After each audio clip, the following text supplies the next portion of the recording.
Thank you, Kathy.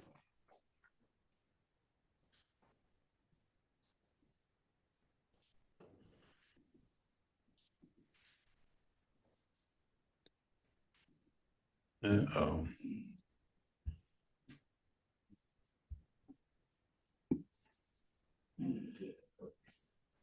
In the old days, when we had slide projectors, all you had to do was bring a bulb with you and you were safe. Let's see, what are we doing here?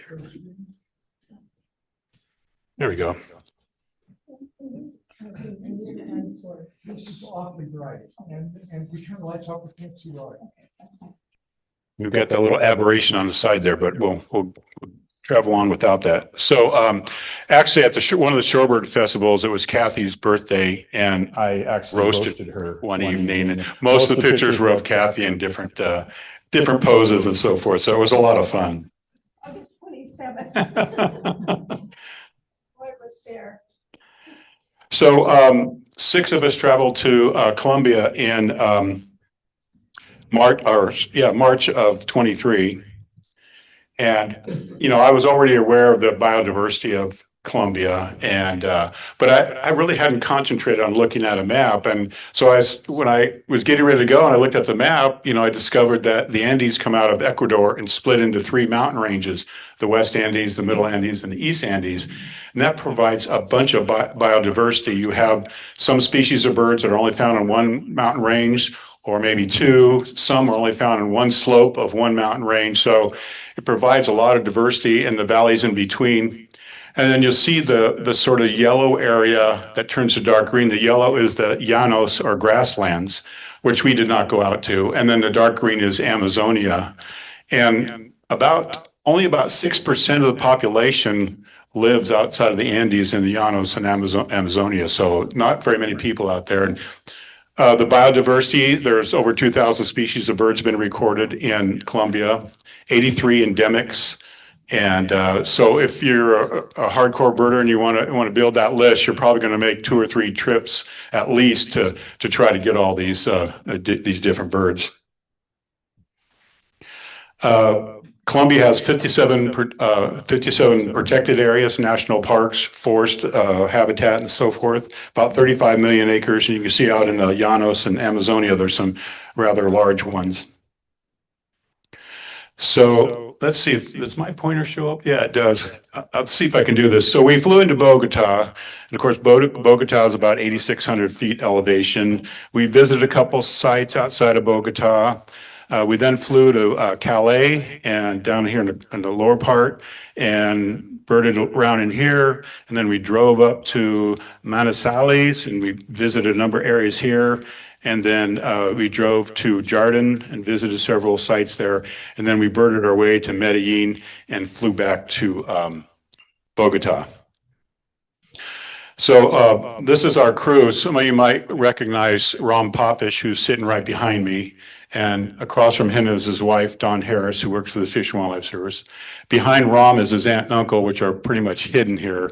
The woman behind Dawn and the guy in the far back are 2 of Ram's friends, retired U.S. Fish and Wildlife Service employees like myself, and they live in Alaska, and they're big-time birders.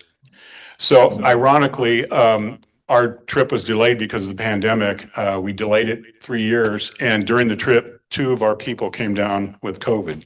So they took 4 days off, and then they were able to get back on track. But you'll see us in mass quite a bit.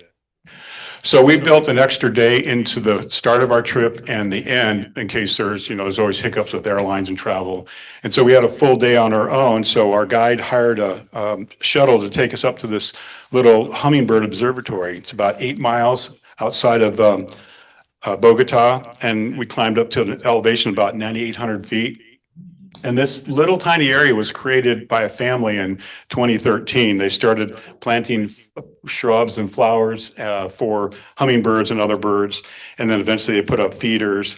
And so you see the red building in the far back of the roof. That's the end of the property. On the far left there's a power line. That's the end of the property. Behind me is a building, is another building. That's the end of the property.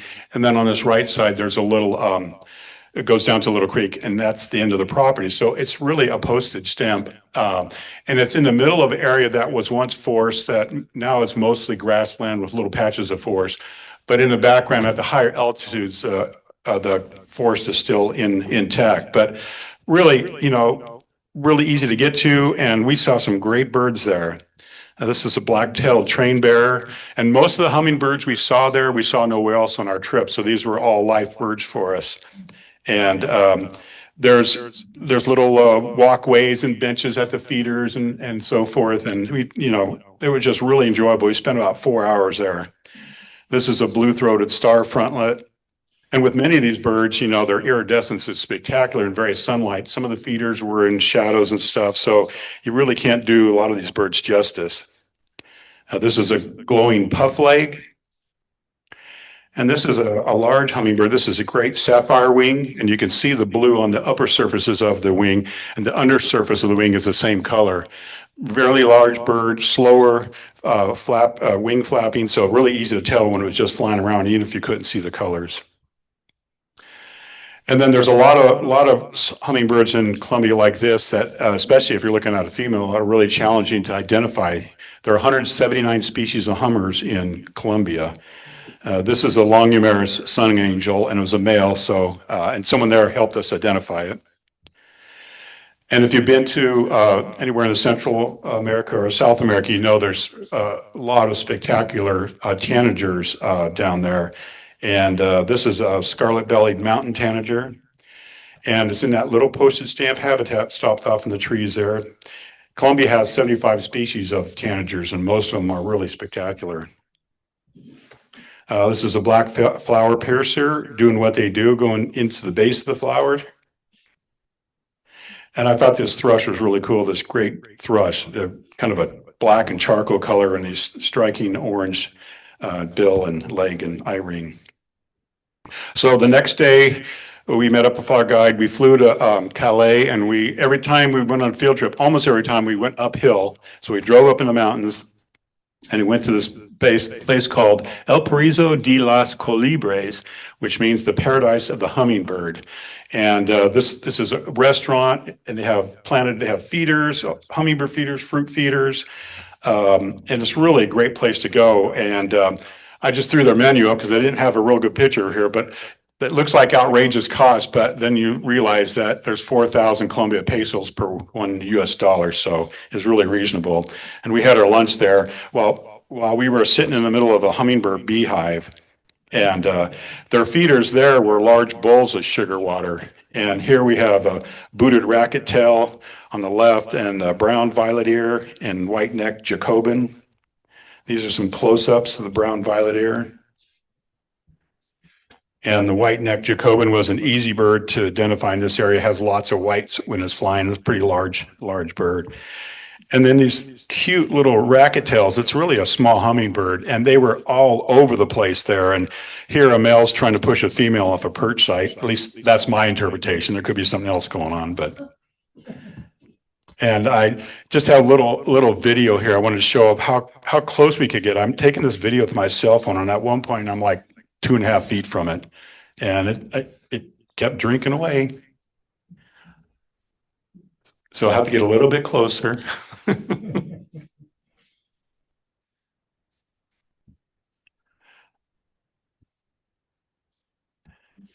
And then I caught a little sunlight on this bird. There's a lot of clouds in the Andes mountains. It rains every day in some parts of the mountains, but got a little sunlight on this bird. This is a green crowned wood nymph.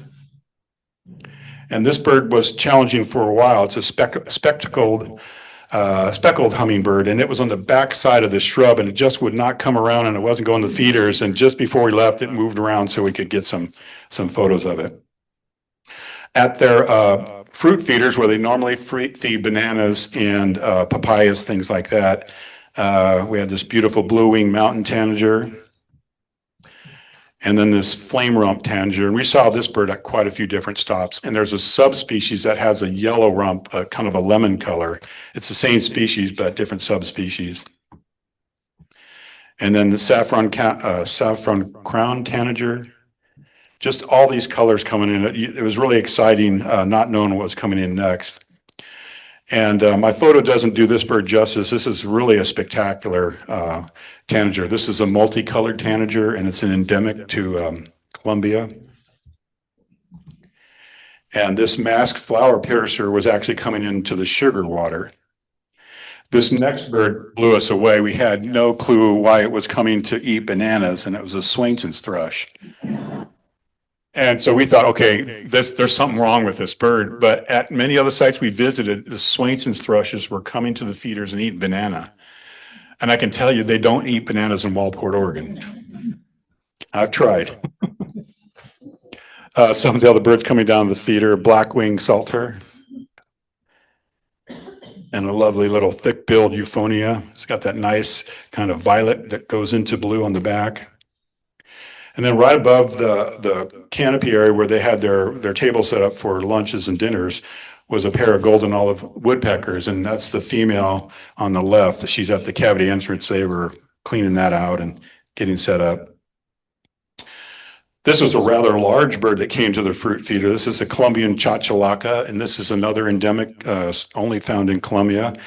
And, you know, not a lot of color, but that scaling effect made it look really cool. I really like this bird. And then another shocker, because we did not hear about this ahead of time, this taya jumped up on the feeder. And this is a animal that's in the weasel family, and they weigh up to 15 pounds. Some people call them high woods dogs. But they love banana. And I just saw on Facebook the other day, one of our birders from Oregon was at the same place, and that animal or its brother or sister is still coming there. So we were going to our first lodge, and the driver stuck our van. So we took our obligatory, photos to embarrass him. And then you look at the habitat back there. We just started birding while they were messing with trying to get the van unstuck. And we traveled up. It wasn't just a short drive up to the lodge, and all of us got our cameras out. Just as we got out of the parking lot, there was all these great hummingbirds. They had really nice garden of native flowers set up, and the hummingbirds were all over. So we waited to get our rooms a little bit later. And some of the birds we were seeing there are bronzy Inca. And this is a white whiskered hermit.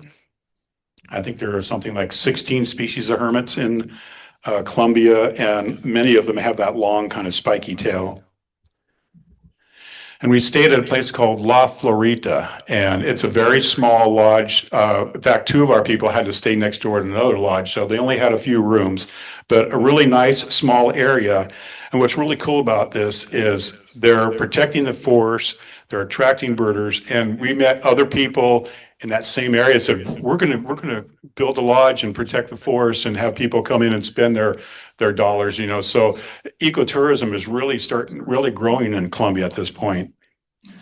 Let's see, it says El Bosque de las Aves, and it means in the forest of birds.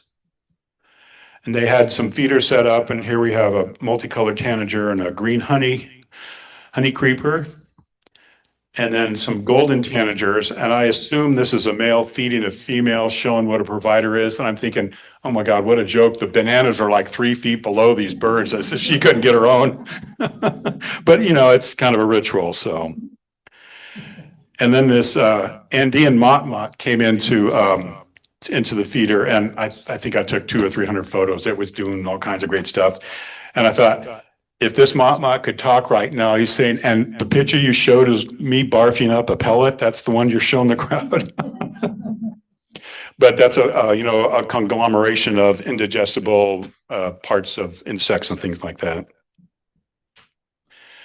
And a really pretty ruddy ground dove.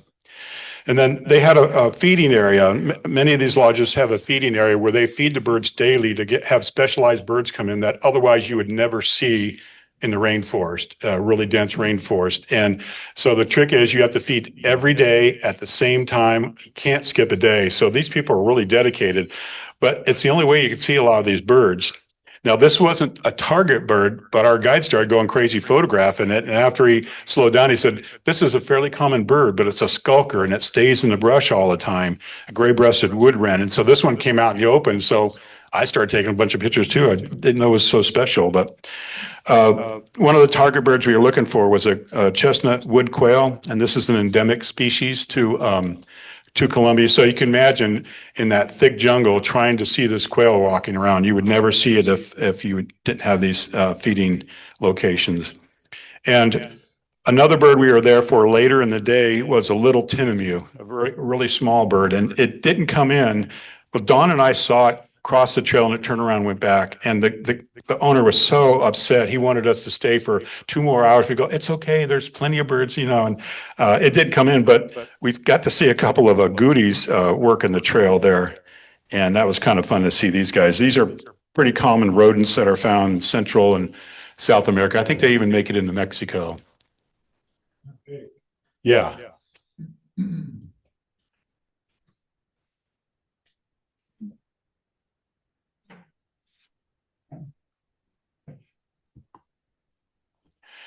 On our way out of that feeding area, we were walking along and we almost ran into this common patu. And if they had not pointed it out, I would have walked right by it. It was a little off the trail. And the amazing thing is there are actually 2 birds there. See if I can point it out with the pointer here. This white thing here it's young, and there's a little eye slit right here. And there's the bill's kind of hidden here. So man, I would have not seen that either if they didn't point it out. Really amazing. Oops. Okay, another bird we saw in this, and this is a very small area at La Florita. This is a yellow-throated brush finch. And then I was walking down the entrance road a little bit, and this bird was singing up a storm. It's a slate-throated redstart, and I watched it, and it was flying into the cut bank of the road and building a little nest on the side of the cut bank. So then we drove over, I think it took us an hour and a half or 2 hours to Donadora. And it's a restaurant that's famous for its empanadas, and they are very good. Birding tours were coming through this area and stopping for the empanadas, and some of the guides walked around the back and said, oh my gosh, you have a perfect place to feed birds and attract birds in, and it'll increase your business, you know. And so they really sold them on it. So they built the cover here so when it's raining you're protected, and they had, you sit at this little table and drink your coffee. And all these next photos were taken sitting here watching the birds up close. This is a male red-headed barbet. And this is the female. She's pretty as well. And this is the toucan barbet. And then probably 20 feet from the table was a crimson rump toucanet nest in this cavity. I mean, right there, just really spectacular. And you can see the tail feathers get a little ruffled up sitting in that nest cavity. So we had a big thunderstorm come through, which is pretty typical, and it got pretty misty and so forth, so the pictures got dampened down a little bit, but birds are still coming into the feeders area. This is a black-chinned mountain tanager, really beautiful bird. This is a rufous-throated tanager. There are quite a few tanagers that look similar to this with this green and spots. And then silver-throated tanager. So you get the idea. There's lots of different really colorful tanagers, and it's really fun to see these birds. They had a whole setup of hummingbird feeders here, and so I won't show a lot of what's going on there, but we saw a few lifers there, and including this rufous-scaped hill star. And then high in the tree, there were some chestnut-headed oropendulas that were building their long hanging nest. So we also walked up the road a little bit to do a birding, and literally 3 feet off the road, maybe 3 feet above the road, was this nest of a lyre-tail nightjar. And that's the female, doesn't have the long tail with its young. And it was really funny. This female's looking at this butterfly that kept getting closer and closer. And I'm thinking, boy, that butterfly is really chancing it. So we finished, we went back to La Florita, and we headed out, and we drove to the site where you go into San Cipriano. And it says that this is the second most humid place in the world. And I don't know if that's true, but I can tell you it is really humid and it's really hot. And the community in San Cipriano is a Black community, African origin, and in Colombia, a lot of those communities have been ignored by the government. So they were kind of on their own. And so this community decided they were going to do something different. And so they set up a forest reserve around their little town. And the two major things that people do when they come there is wildlife observation and tubing. There's this beautiful, clear flowing river that goes right through their community. So it's really well. And so the only way to get there is on this abandoned rail line where they figured out how to make these little cars that actually are powered by motorcycles. And you'll see in a minute here. And this gets you out to the town.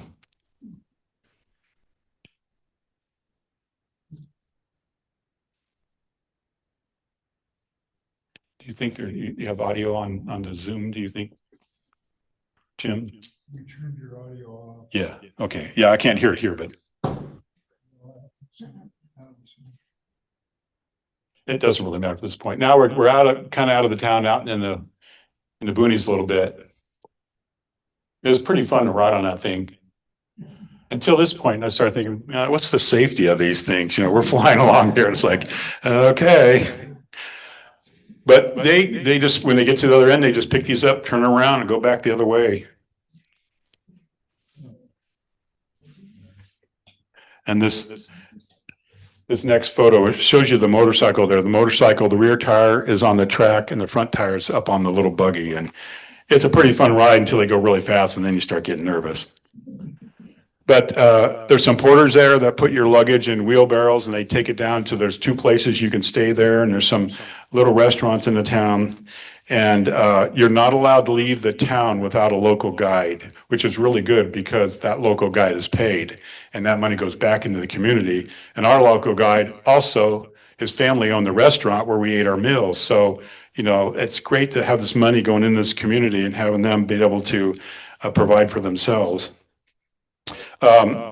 Everybody in our group, and I told you a couple of people got COVID, everyone but Don Harris got ill at some point. And it was on this day that we got there, and I was feeling really poor, and I decided to take the next day off rather than get really sick and miss a big part of the trip or something. So I luckily chose a day where it rained all day, so I didn't miss a whole lot. But the following day I got out with the crew, and some of the birds we saw, Pacific ant wren.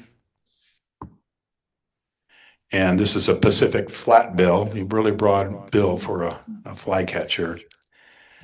And this is a black-breasted puff bird. And it may be tough to see on the video, but this cricket it has, or a cricket-like animal, has antennas sticking way down here. And we kept moving along. I was interested to see how he got rid of those before he swallowed that thing. We also got to see the choco toucan, really nice large bird. And then there was a number of trogons. This is a collared trogon, and many of the trogons you can identify by their tail pattern, the stripes or whatever. The next one is easier to identify that way because it has no stripes. It's the only one that does not. This is the white-tailed trogon, and you can see it's got that yellow breast, and it's really beautiful in the back as well. One of the common raptors we saw at a lot of different locations is the white-headed caracara. And then we were walking along a stream, and our local guide stopped us, and he pulled up this big leafed plant, and underneath was a atrado grass frog, and it's protecting the eggs there. And so as those eggs hatch and the pollywogs start flipping around in the material there, they drop out and they fall into the stream, and then they complete that cycle in the stream as pollywogs. And apparently this place is really famous for its frogs, and so a lot of groups come here just to look at frogs, and that's an all-night thing. And we didn't do that. We were kind of burning the candle at both ends from dawn to dusk. So, but we did get to see this animal. It was really cool. This thing kind of blew us away. This is actually a worm, and it sure doesn't act like one.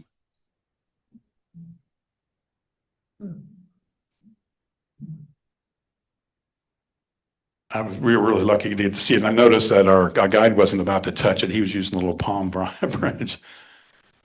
But really interesting. Yeah, it acts like a snake.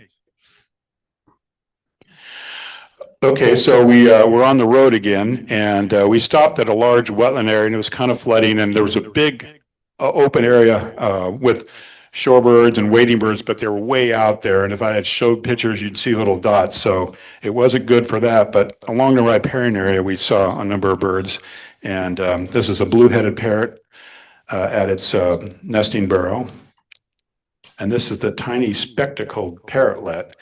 And in that shape like that, it's about the size of a tennis ball, so it's not very big. And when they were feeding in the grass, it was impossible to get a focus on them. We saw a spot-breasted woodpecker. And this is a little woodpecker. It's a grayish piculet, and it's endemic to Colombia. And it's about the size of a red-breasted nuthatch, so it's a little tiny guy. We went up to, because we were having a long drive, we stopped at this other reserve and spent an afternoon birding and then the morning.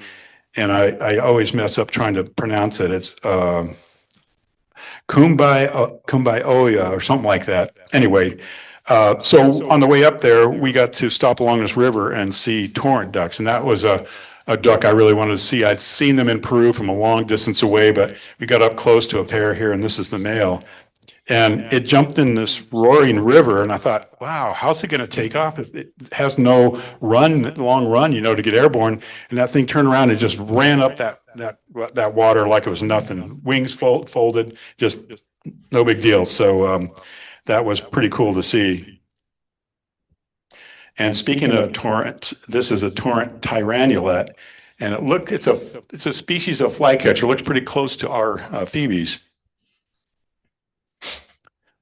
We saw a couple of different fruit crows while we were there. This is a purple-throated fruit crow and red-ruffed fruit crow, and they were not easy to get real close to. This one I was kind of sneaking around in the grounds to get up there.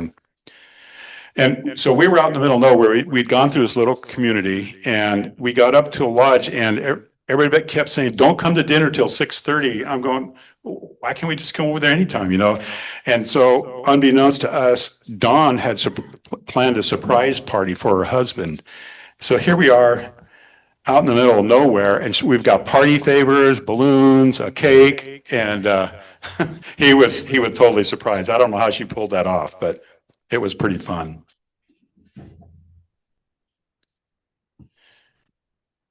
Okay. So we drove to the town of Manizales. It's the capital of the Caldas department, and department is the same as state in Colombia. And it's at 7,000 foot elevation. There's about 430 some thousand people that live there. And it's the center of Colombian coffee production. So this was taken from my hotel room. This is the only place we stayed in a hotel. And then we made day trips out to different areas locally. So leaving town, I just wanted to show the dark green are the coffee plants and the light green are banana trees. And as we were leaving town, we got out of our SUVs and we got in these really husky four-wheel drive vehicles. And I thought, oh, this is interesting. I knew we were going up into the cloud forest, and it was a really rough road going up there. And then we had to ford this stream. And it was pretty interesting. If you could hear the audio, this thing is clanging around, and what they told us is if it starts raining very hard, we have to race off the mountain because this will turn into a roaring river, and so the whole day I'm going, please don't rain, please rain. And it rained a little bit, but not much.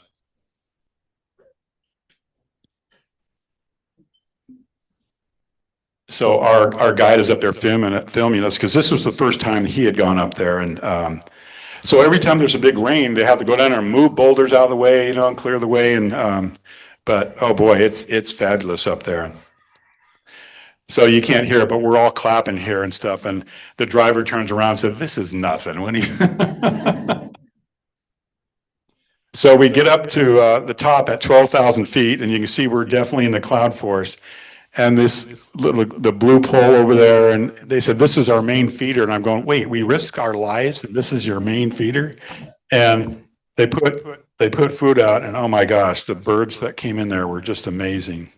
This is a black-billed mountain toucan. That was the first bird to come in. And here's another photo. Now, these toucans would not come into bananas, papayas. They tried nuts and seeds. Nothing worked. And one of the maintenance guys here one day was sitting there and he goes, I wonder if they like grapes. I had these grapes in my lunch. Why don't we try that? And they hung the grapes out there. Man, those birds were on it. And so that spread across Colombia immediately to all the lodges that if you want these birds, put grapes out. Here's a pair of them. This next, I'll show a little video here. Well, you won't be able to hear it. They have a really raspy voice, but there's the grapes.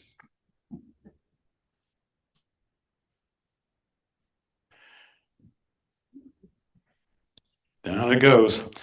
So another one will come in, and this next one comes in, will eat two, and toucans don't have crops. So 2 grapes is about it before, that they get those going through the system. So, which is good. So there's a lot of the birds that can come in and eat these grapes. They can't just pork it all down at once.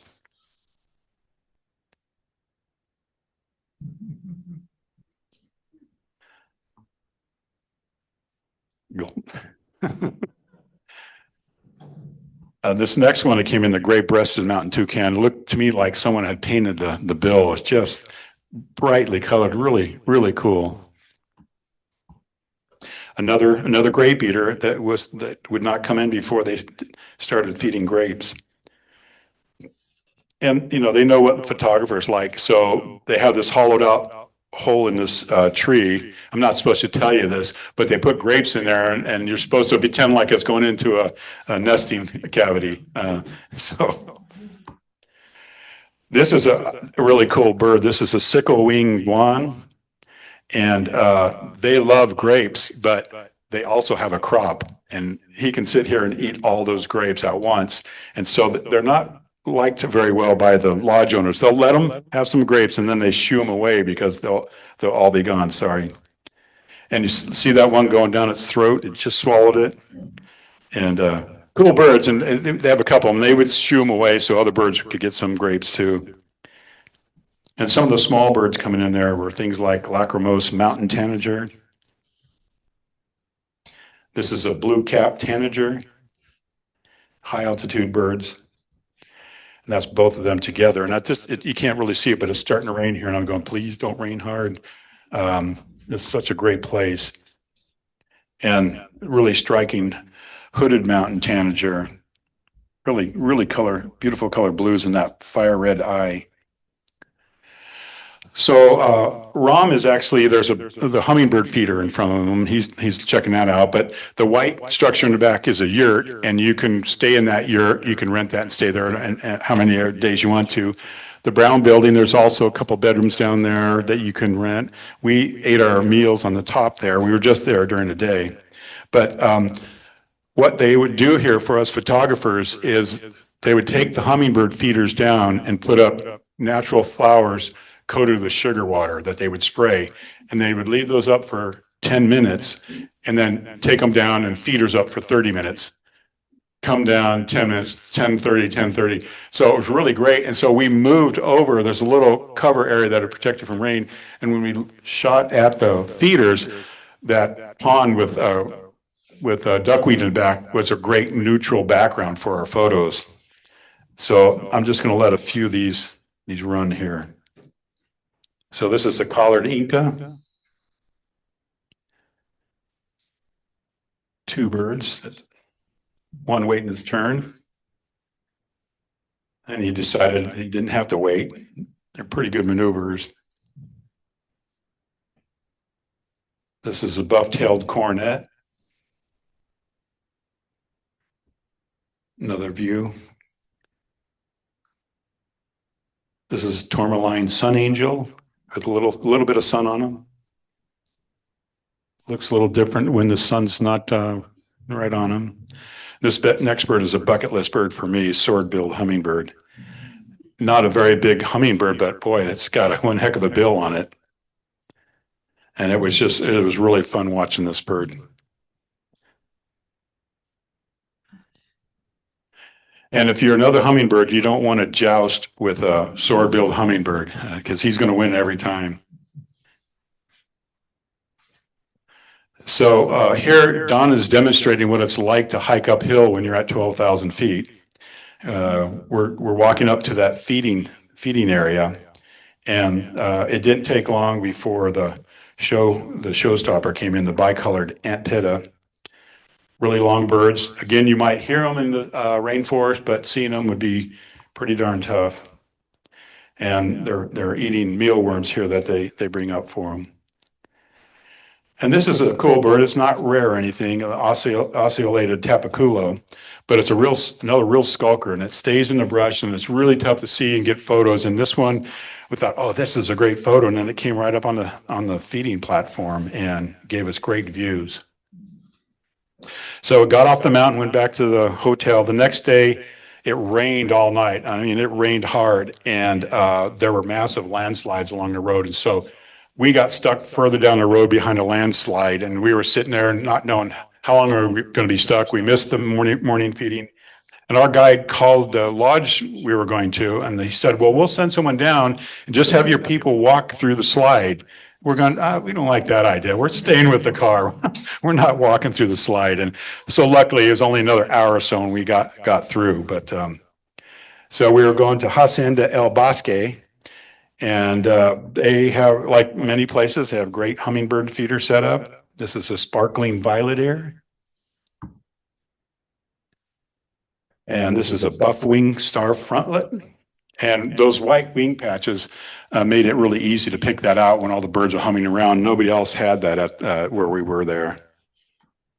Here's another view of it. I could spend all day at these feeders. There's really fun stuff happening. And this is a female mountain velvet breast. Big curved bill, but you can see the brighter part of that is actually its tongue that's sticking way out. Another cool bird, and this is the only place we saw this one. And then this guy kept singing this one sentence song, and he kept singing it, and then this little tiny crescent-faced antpitta finally showed up, and that's the cue for this bird was this song. And we're standing above it looking down, so you can't get a feel for it. It's got long legs, but it's a very tiny antpitta. And then right above it, this other bird reacts to the song, and this is a barred fruit eater. Beautiful bird, and I can't remember the story, but they nicknamed this bird Freddie Mercury. We walked down a trail to some other areas where they feed birds, and this is an Andean guan posing there next to the bromeliad. And they had a place where they put grain out, and these two-eared doves came in, and the white-throated quail dove, which is more like pigeon size.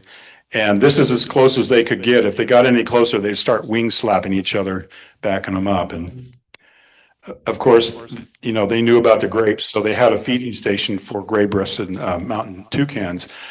But they only fed very limited here. And then they had a second site that the birds had to fly to, and it provides us photographers with the opportunity to get pictures of them when they're in flight, which was really cool because you would never, I don't know how you do it in the wild without feeding. So that was pretty fun.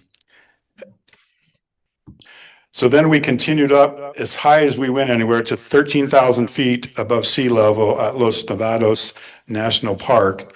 And it was very cold up there and it was drizzling the whole time we were there. And we found our target bird right near the visitor center, a buffy helmet crest.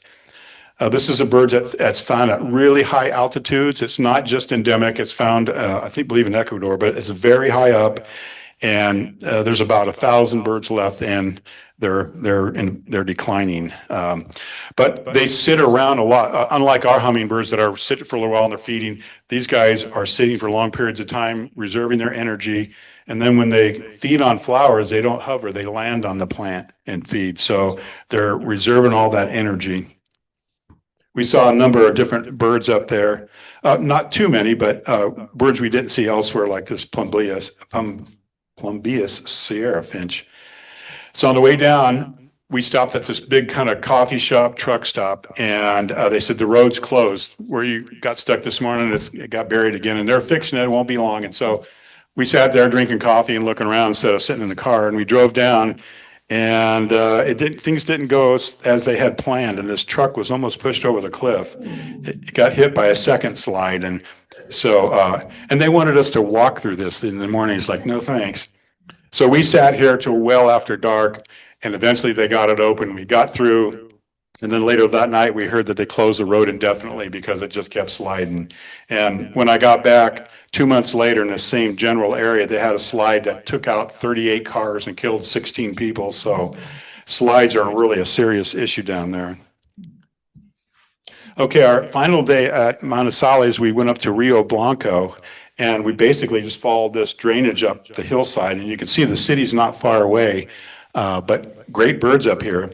So we got up here early. They then drove us to the top of the mountain, and then we stood around because we're waiting for the time that this bird comes into the feeding spot. And and this bird is on a steep slope in the brush, and so it's not like an open area. You just kind of get between the branches, and this is a small slate-crowned antpitta.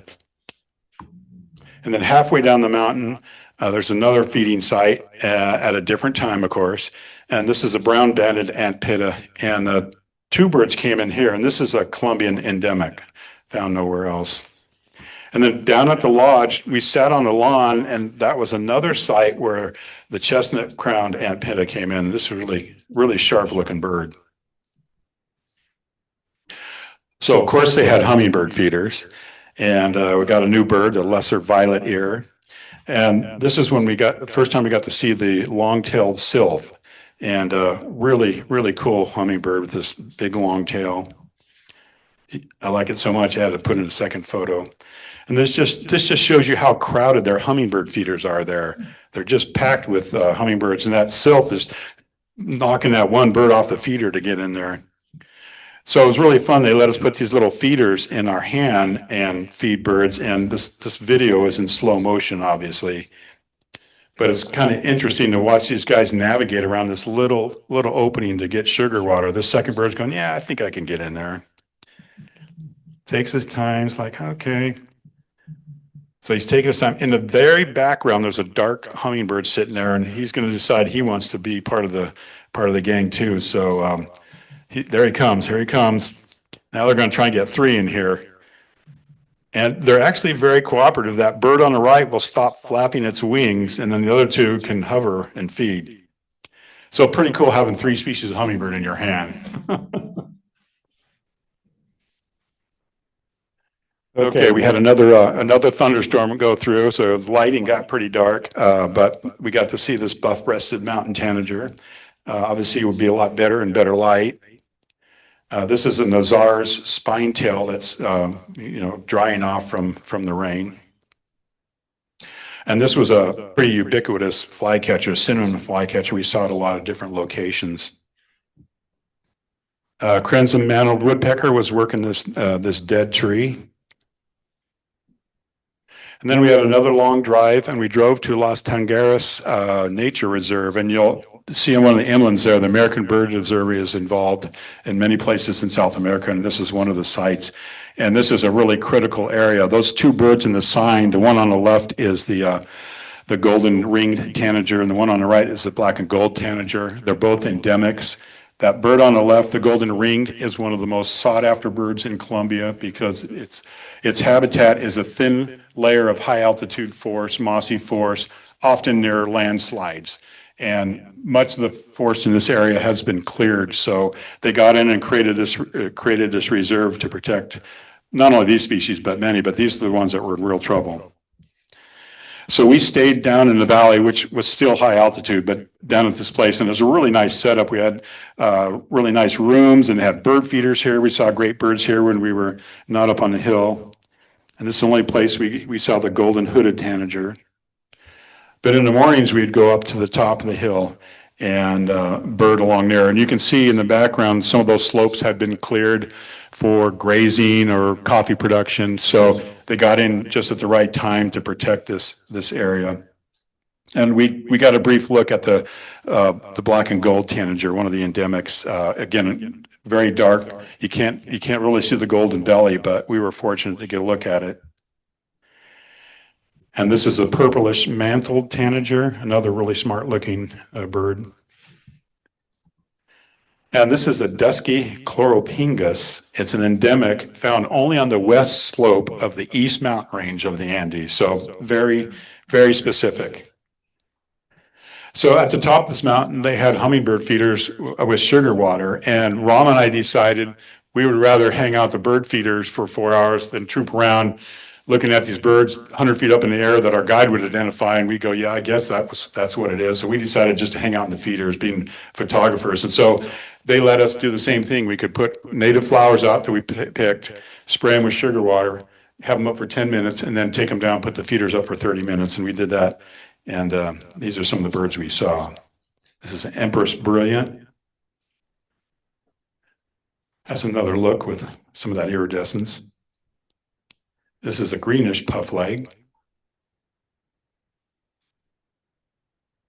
That's another look. You can see those puffy legs. This is a purple-throated wood star. And this is him showing off.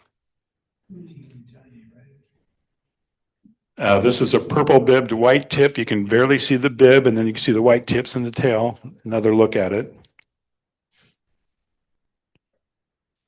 And these guys were a blast. These velvet purple cornets, they just flash colors in all these different ways, and you can't capture it in a single photo, and you need really good sunlight, which you often don't have, but they were really fun, really beautiful birds.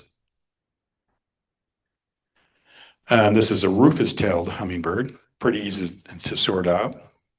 And this is another sylph. This is a violet-tailed sylph. The tail's not as long as the other species I showed you, but still very, very cool birds. So we left the reserve. As soon as you leave the reserves, this is what you see. Most of the forest has been taken out. The dark green is coffee. The light green and brown is grazing. And these lovely trees up here are eucalyptus trees, which is a biological sink. So fortunate to have that reserve in place. So, a lot of times we didn't know, we knew where we were going, we didn't know what to expect. And we were driving along, we said, oh, everybody have a vehicle. And we're in this town, this city, and there's a little strip of maybe a little park, as wide as this room. And they said, look up. And there was a spectacled owl right above us, and their nest was right there. And this is one of the fledglings. The adult was hidden, and I couldn't get a good shot of it, but there were two fledglings and really pretty spectacular birds. So we made it to Jardin, and this community is at an elevation of 5,800 feet, and it was a great place to hang out in the plaza and have your favorite beverage. And we did that one day. We had time on our hands to do that. But one of the reasons we came to Jardin was to see the Andean cock of the rock, and the lek is right on the edge of town.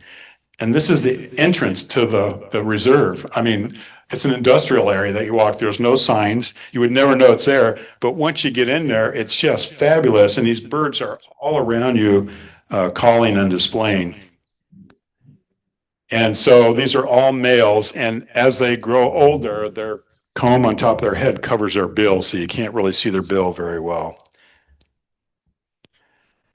And they're literally, 5 to 10 feet from us at times.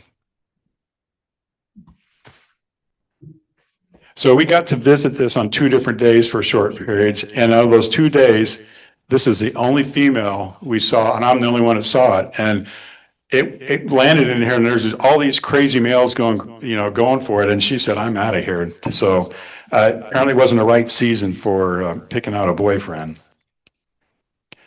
The sound on this is really cool. You're not going to hear it here. I don't know if it's being transmitted, but this is their display, and it's a really loud screeching call.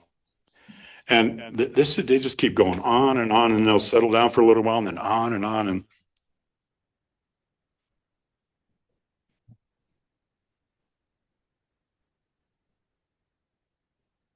okay, I'm going to fast forward since there's no audio here.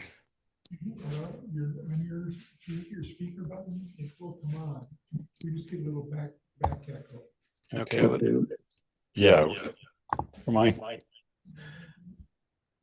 Now can I turn that on? Hello? Okay, there we go. All right.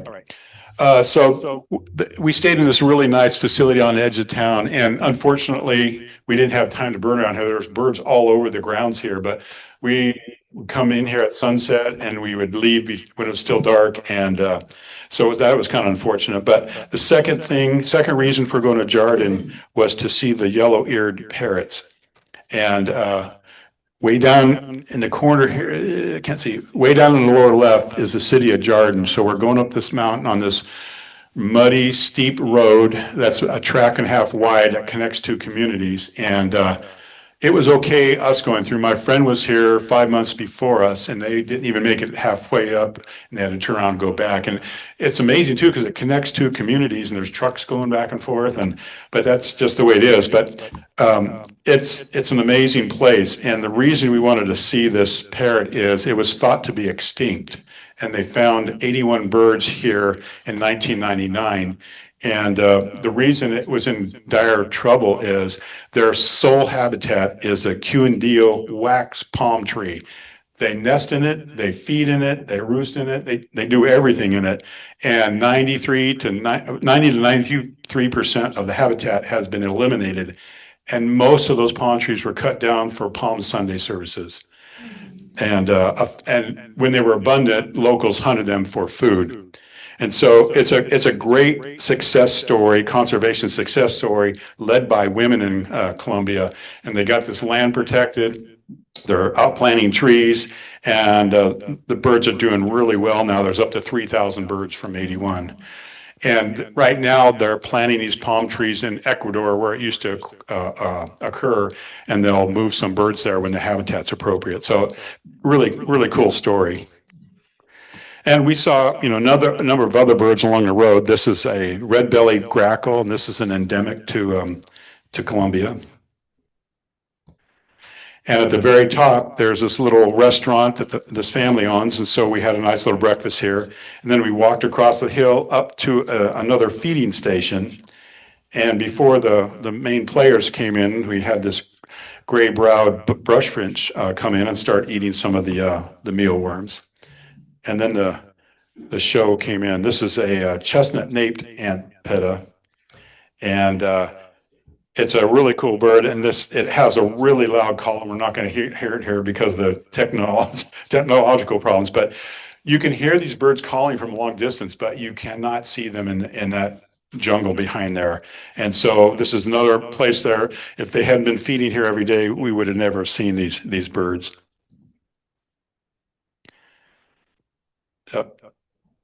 I can't fake the call, so. And then we had this other antpitta come in that it was about the size of a golf ball on toothpicks. And this is a chamois antpitta, little teeny guy, really, really cute. So our local guide, we went over to his they have a restaurant and a building there, a lodge, and we got to see a juvenile white-tailed hawk perched out there. But the bird that really surprised me that was coming to their feeders were acorn woodpeckers. I'm going, what in the world? I had no idea they occurred down there. And these guys were coming in and eating whole kernel corn. That was their favorite. They weren't doing the fruit thing. When we were in Colombia, everyone was telling us we needed to go to this place to see this wild cat that is basically a nocturnal cat. And these people had gotten one somewhat trained. This is an oncilla. It's about the size of a large house cat, and it's also called the northern tiger cat. And it was raiding their chickens, their laying hens, and so they had to do something. And they also have a trout farm where they raise trout commercially. So they started keeping the heads, and they fed this cat, and they fed it, and eventually they got it coming out in the daytime, coming right up by their feeders. And they were still training when we were there. And boy, it was really pretty cool to see it because you'd never see it otherwise. And this is pretty famous now. Everybody knows about this cat. So if they're in the area, they go, we got to go to that place to see the cat. Okay, so we then birded our way to Medellin, and then we flew back to Bogotá. And we had one final day, an extra day we built into our trip. So we took about a 2-hour bus ride uphill again to Carpetos. It's a forest reserve. really cool place that is protected. You can see there's mixed forest and grassland that had been cleared for cattle and stuff. So that's all protected now. And we saw some really, really cool birds. And this is a yellow-fronted white start. And this next bird just loved posing for photos, the golden-fronted white start. It was really a cute little bird. We heard quetzals, and we finally got to see one on our last day. This is a golden-headed quetzal, and he wanted nothing to do with us. We kept following it down the road and walking and hiking. We got a few photos, but one of the guides told us that there's this one guy setting up a lodge, and they're planting native avocado trees because that's what quetzals eat. They're little avocados, and so they're setting up a quetzal lodge. So that would be pretty fun in the future to visit. And the only jay we saw on our trip was a black collared jay. And then down along the river, we got to see a white-capped dipper doing what dippers do. So now I just want to close with a little montage here showing a few people and stuff.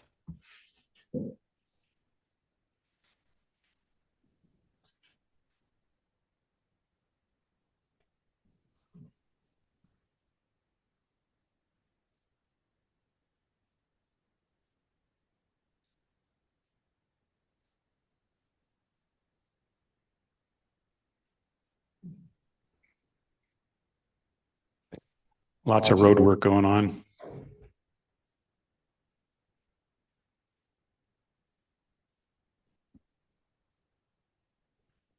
don't see that in the United States every day. There's actually a butterfly on my lens there. That's why the photo. Passion fruit. Oh my God, I love that.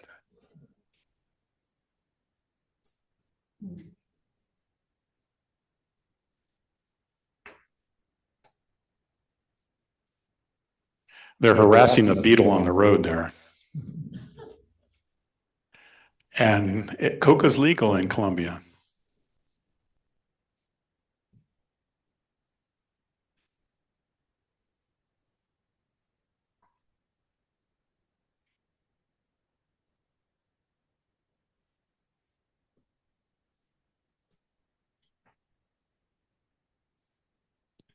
That was a gut buster breakfast.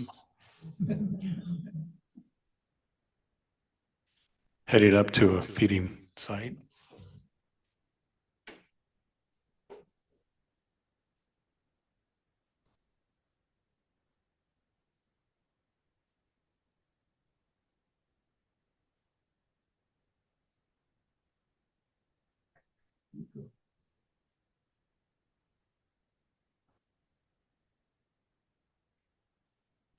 More road work.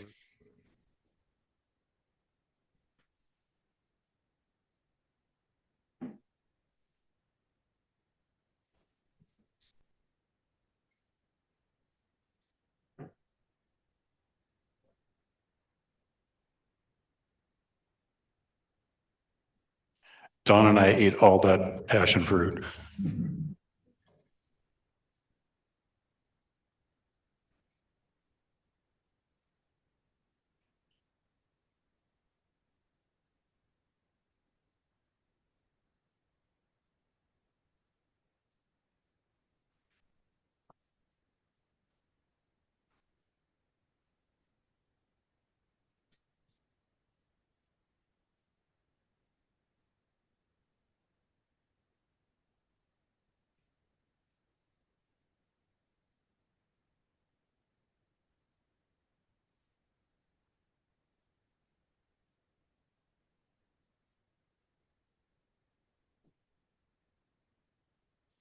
Thank you. I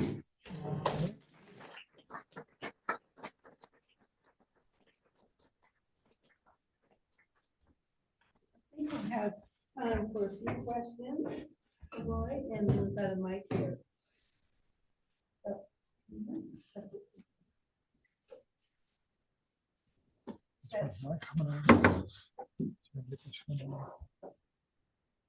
There we go. Test.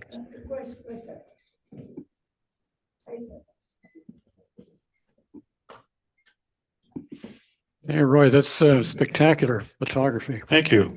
So what were the acorn woodpeckers naturally eating? Good question. I don't know what their natural food would have been down there, and I'm not sure why. Well, maybe they grow corn there, and that's why they were feeding the birds corn. But But it looked like in the trees behind them, there was a granary. So, there was no acorns or things like that. There are various fruit trees, but that's a good question. And I looked in the book, and sure enough, they, it's probably a different subspecies, but it looks just like our acorn woodpecker. oh, very cool. Yeah, Can you close this? yeah. Any questions? Barbara?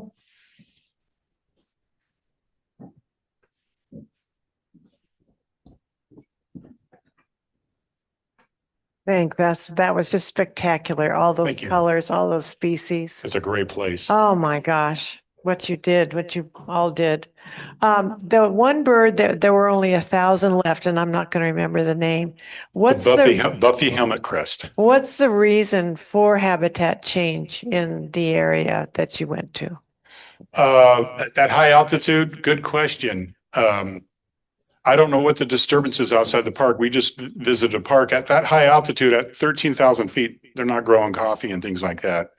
So I don't remember. I don't remember what I read about that, but it does occur on these mountaintops in a few areas, and population's declining. And most of it's habitat loss. But if you travel to the tropics, climate change has really thrown everything askew down there. The rainy seasons aren't what they used to be, and so it's really amazing the changes we're seeing. And when I went to Brazil, the Pantanal was on fire, half of it was burning up, and so we can deny that climate change is occurring, but if you go to the tropics or you go to the Arctic, you can see the rapid changes.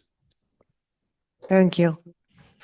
What about coffee, and is that expanding in? Yes. And okay. if I haven't lately, but I used to buy shade grown coffee because they leave the trees in place and grow the coffee underneath, but it's not easy to find around here.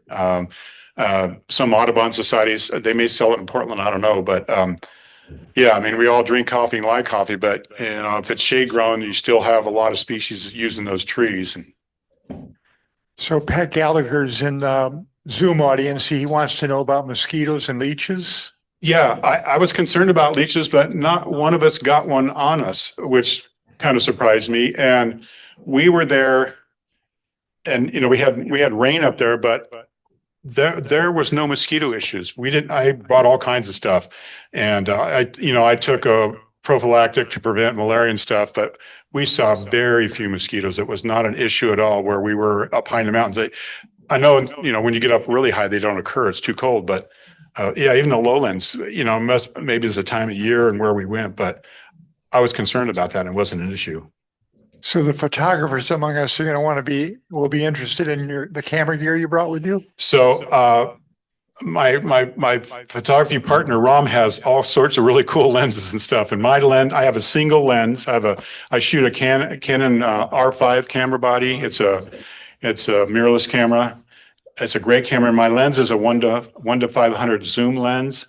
And sometimes I use a 1.4 extender on there, which would be equivalent to like 720 millimeters. But in places like that, or bird feeders and all that stuff, it's too close to use it. You don't need the extender. So my lens is very versatile. It doesn't do as good in low light because it's not an f2, but I don't really want to put out the money for the big expensive lens. And the other thing at my age, packing those big lenses and tripods and stuff, it's work. And I feel like I do pretty good for what I'm getting. Those photographs were spectacular. Thanks. Other questions? Barbara again. No, wait, we can't hear you. I'm not a photographer, but how is the humidity on your equipment, and what do you do there? Yeah, if you use air conditioning and you walk outside with it, everything fogs up. So sometimes if we're in a place where it's safe, we leave our gear covered, but outside the door, because if you have air conditioning and you walk outside, it just so that was an issue. And we did a lot of cleaning of our lenses and so forth.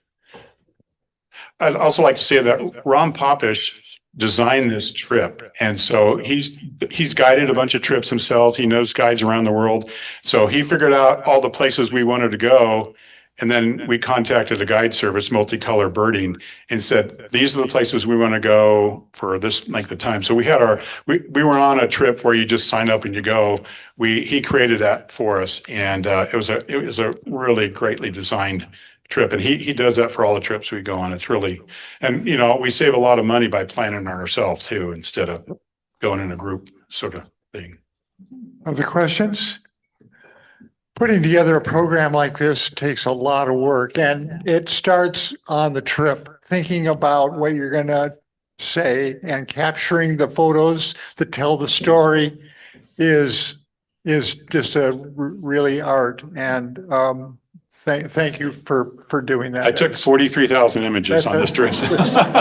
You could tell the thought that went into your trip as you were telling the story in your head. Well, it's fun to share this. It's fun for me to see other people when they give presentations and stuff like this, because we all can't go everywhere. So we can try to live it through other people. So I really enjoy sharing.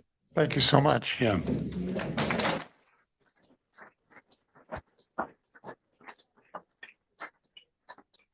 Well, that worked out well. We did not have our normal setup, so we had to improvise a little bit, but it came out really good. I could actually see your image, your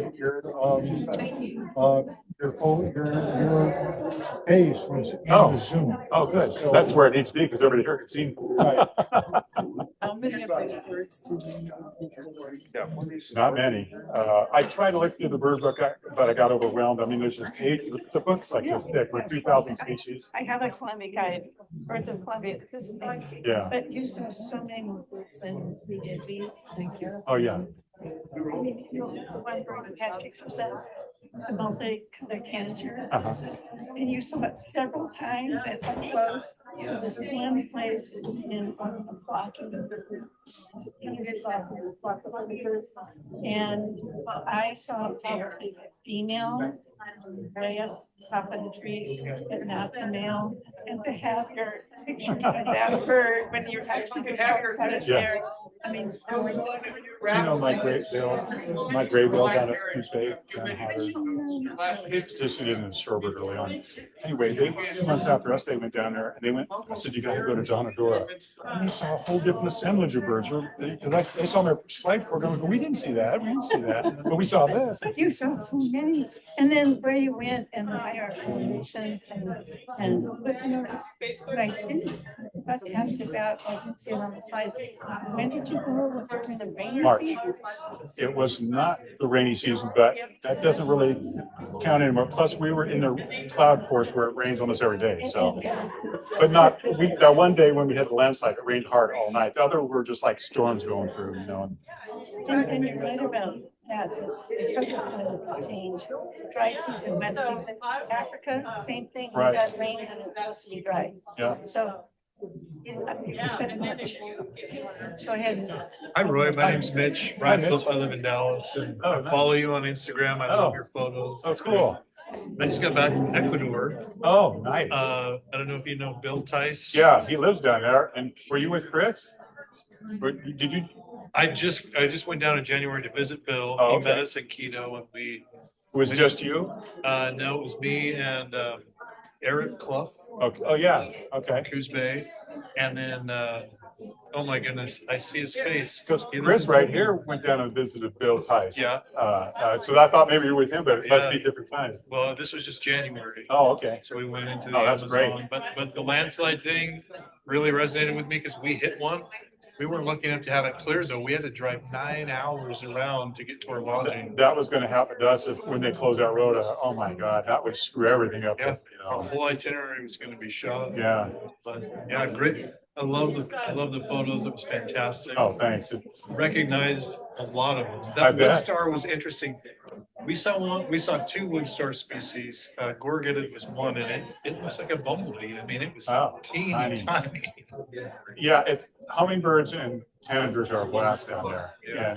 And you really need to feed her so they'll stay and you can see them and get photos. Because Yeah. Yeah. Well, fascinating stuff. I'm so Thanks. glad I came Nice out to meet you see in that. person. Yeah. Likewise. Look forward to seeing you again. Yeah. We have hummingbird feeders and 2 hummingbirds, and they cannot be there at the same time. Rufus. Territory. Yeah. But they are ends, actually. Oh, our annas are fine with each other, but when the Rufus shows up, he kicks everybody out. With these feeders, it's all kinds of birds. They seem to not be so territorial. Yeah, I know, and you see those birds on those feeders, I mean, they were just almost double decker, you know? Yeah. That silt was knocking that one off the feeder. It was fun to see. How'd you do with the altitude? You know, it didn't really bother me. I'm not sure why, because I had, yeah, hiking up to that one, it was only maybe 100 feet up or something, but we were winded. You know, I think we were above 5,000 feet the whole time, except for the one time we went to lowlands. So we were already kind of up there, yeah. So I was in Peru once, and we flew out of the Amazon to Cusco, and it was the plane wasn't pressurized, and I almost passed out. All of a sudden, we get up to 12,000 feet. You know, I was like, oh. Yeah. I felt bad the rest of the day, but I didn't have any issues. Yeah. Good job. Thanks a lot. You bet. I know you probably want to head. Can I help? Oh no, we don't have much at all. Just the computer and. Yeah. Oh, yeah.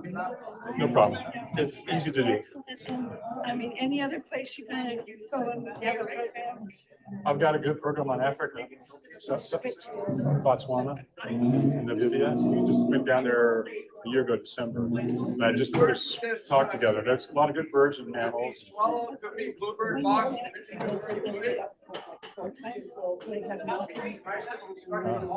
And Botswana, I want to go just for the wildlife. Yeah, yeah, and you know, like the most vehicles we ever saw when there were some like wild dogs or whatever, like it was 4 vehicles.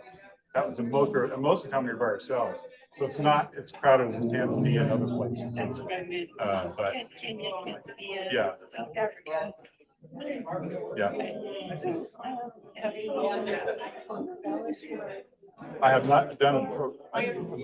The only one I did for Corvallis was this.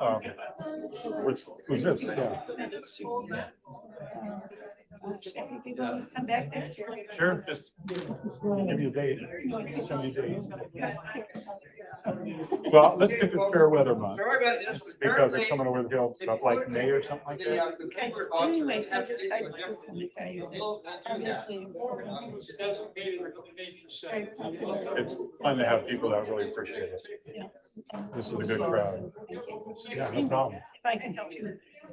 All I have to do is unplug stuff. I don't have to worry about it anymore. Hi, Ray Temple. I'm also retired from the service. Oh, nice. Where'd you work? In Portland, at the RO. And what did you do? I managed sport fish restoration Ah, grants. oh, yeah. Anyway, it's nice to be retired, Oh. given what the government is doing. We need to be back. My refuge on the Oregon coast, we had 12 people. They're down to 4 for the whole entire Oregon coast. It's just ridiculous. Yeah, I'm glad to be, you know, I love my job, but retirement's pretty nice too. Retirement is really cool. Yeah, no kidding. Time's going by too fast. You know. Well, that's good to know. Yeah, we used some fisheries money to build a parking lot down at Andean Marsh. I think it was Dingo Johnson money or something. Anyway, there was some fisheries money, and we had an area that the public was walking through the mud and brush, and we built a deck, and so we got some funding there through fisheries to make that parking lot. So Yeah, so otherwise, the money's mostly going to the state, right? it goes to the state.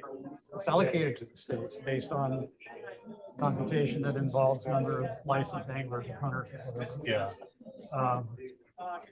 And then they make proposals for how it's spent.